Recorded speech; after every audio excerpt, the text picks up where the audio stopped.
আজকে বাংলাদেশের ইতিহাসের অন্যতম একটি রায় হয়েছে। আপনারা যারা বলছেন শেখ হাসিনার মামলার কি রায় হলো, আমি বলছি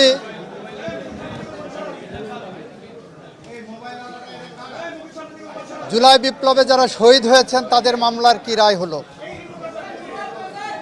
আমরা বলতে চাচ্ছি জুলাই বিপ্লবে শহীদদের মামলায়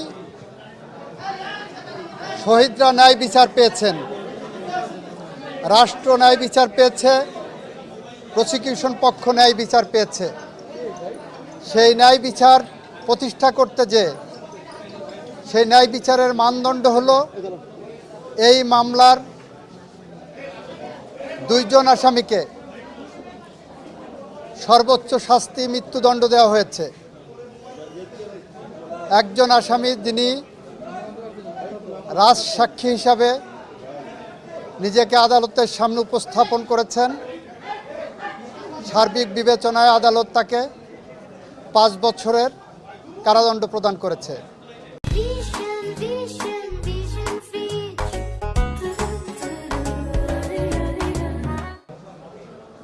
আমরা মনে করি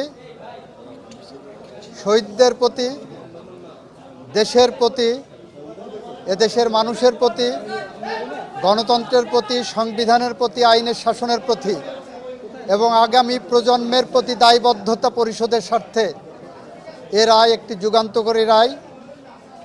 এই রায় প্রশান্তি আনবে, এ রায় ভবিষ্যতের জন্য একটি বার্তা, এ রায় বাংলাদেশে ন্যায় বিচার এবং আইনের শাসনের জন্য একটি মাইল ফলক হয়ে থাকবে।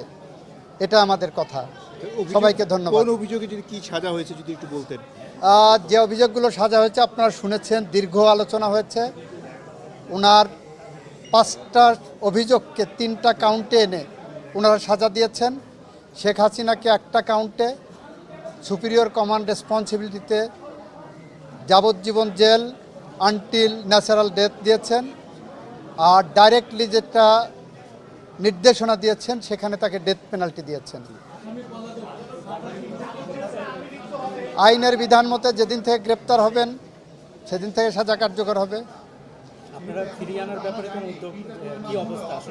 এটা রাষ্ট্র আইনিভাবে যা যা করণীয় সব করবে। রাষ্ট্র আইনিভাবে যা যা করা সম্ভব সবটুকু করবে। এই মামলায় শহীদদের পরিবারকে